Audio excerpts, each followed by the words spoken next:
Haemoglobin का नाम तो आप सभी ने जरूर सुना होगा। कभी कभी हम बोलते हैं आपके शरीर में खून कम है, या फिर हम यूं बोल देते हैं कि आपका हीमोग्लोबिन लेवल काफी कम है।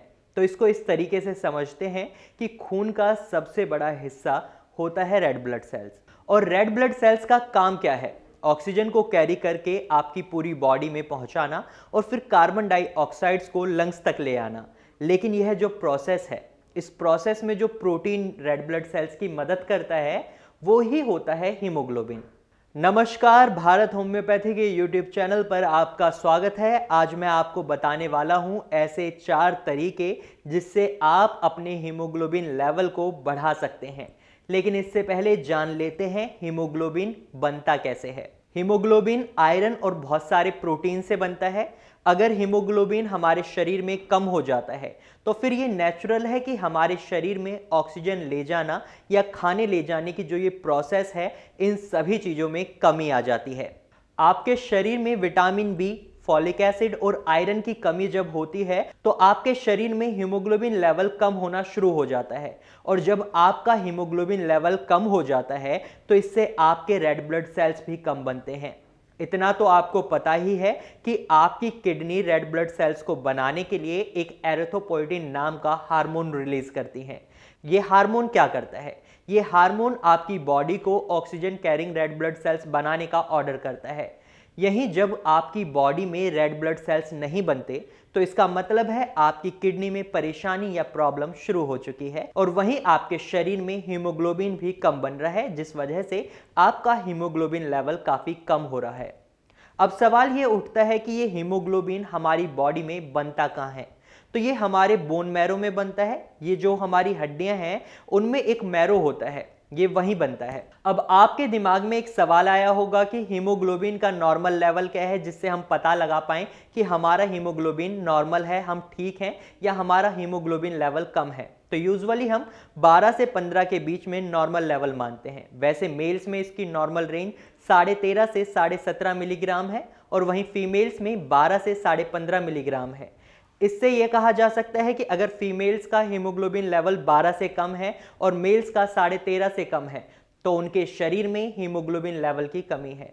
भारत होम्योपैथी में कई ऐसे किडनी पेशेंट्स आते हैं जिनका हीमोग्लोबिन लेवल 7 या 8 मिलीग्राम तक पहुंच जाता है। तो इससे क्या होता है, उन्हें शरीर में कमजोरी महसूस होती है, वो थोड़ा सा काम करते हैं और उन्हें थकान महसूस होने लगती है। तो इसका एक सबसे बड़ा रीजन है कि उनके शरीर में हीमोग्लोबिन लेवल कम बन रहा है और साथ ही उनकी किडनी में कोई परेशानी आ चुकी है। तो क्योंकि हीमोग्लोबिन लेवल का कम होना भी किडनी की बीमारी का एक बड़ा संकेत है, जिसे नजरअंदाज करना आपकी किडनी के लिए खतरनाक हो सकता है। वहीं अगर आप इसे समय रहते ही पहचान लेते हैं और ध्यान देते हैं तो इससे आप अपनी किडनी की परेशानी को दूर कर सकते हैं। ये तो बात हुई कि हीमोग्लोबिन बनता कैसे है और ये कम कैसे होता है, लेकिन अब इसे चेक कैसे करेंगे कि हमें कैसे पता चलेगा कि हमारे शरीर में हीमोग्लोबिन लेवल कम हो गया है? तो इसके लिए आपको एक छोटा सा काम करना है जो डॉक्टर्स जनरली करते हैं। आपको अपनी आंखों की पलकों को थोड़ा सा इस तरीके से नीचे की तरफ खींचना है। अगर आपको आपके आईलिड्स के नीचे रेडनेस दिखती है, इस पोर्शन में अगर आप रेडनेस देखते हैं तो आपका हीमोग्लोबिन लेवल बिल्कुल नॉर्मल है। अगर आपको आपकी आंखों के नीचे का हिस्सा सफेद दिखता है तो इसका मतलब है आपके शरीर में हीमोग्लोबिन लेवल कम है। तो इसके साथ ही आप ब्लड टेस्ट भी करवा सकते हैं जिसमें आपको हीमोग्लोबिन लेवल का पता चल जाएगा। तो अगर आपको कमजोरी या थकान बनी रहती है तो आप जरूर अपना हीमोग्लोबिन लेवल चेक कराएं। अब आपका हीमोग्लोबिन लेवल कम हो गया है तो आपको क्या करना चाहिए, अब मैं यही आपको बताने वाला हूं। आपको अपनी डाइट में सबसे पहले हरी पत्तेदार सब्जियों को शामिल करना चाहिए। तो पत्तेदार सब्जियां जरूर खाएं। साथ ही मैं आपको बता दूं, दालों में भी बहुत हीमोग्लोबिन होता है, सोयाबीन में भी बहुत हीमोग्लोबिन होता है, ऑल्थो मीट में भी हीमोग्लोबिन मिलता है।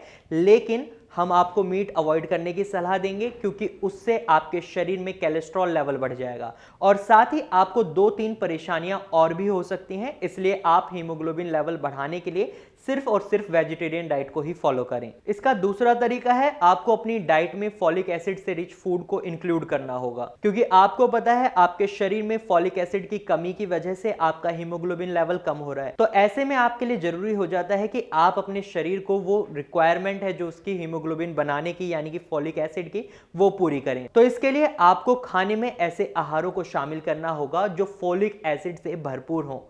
इसमें आप अपनी डाइट में दाल, बंद गोभी, ब्रोकली, बादाम, मटर और केले को शामिल कर सकते हैं। ये फॉलिक रिच फूड्स हैं जिन्हें आप अपनी डाइट में शामिल कर सकते हैं। तो तीसरा तरीका है, आपको पता है आपके हीमोग्लोबिन का लेवल कम किस वजह से? विटामिन बी कॉम्प्लेक्स की कमी की वजह से। तो आपको क्या करना है, ब्लड बनाने के लिए जरूरी है विटामिन बी कॉम्प्लेक्स, तो आपको उस कमी को पूरा करना है। इस कमी को पूरी करने के लिए आप क्या कर सकते हैं, किशमिश खा सकते हैं, क्योंकि किशमिश में विटामिन बी कॉम्प्लेक्स काफी अमाउंट में होता है और आयरन से भरपूर सूखी किशमिश का सेवन करने से भी आपका हीमोग्लोबिन लेवल बढ़ेगा। साथ ही आपको ध्यान रखना होगा कि आप ऐसे किसी भी फूड को ना खाएं जो आपकी बॉडी में आयरन को खत्म करें या उसको ब्लॉक करें।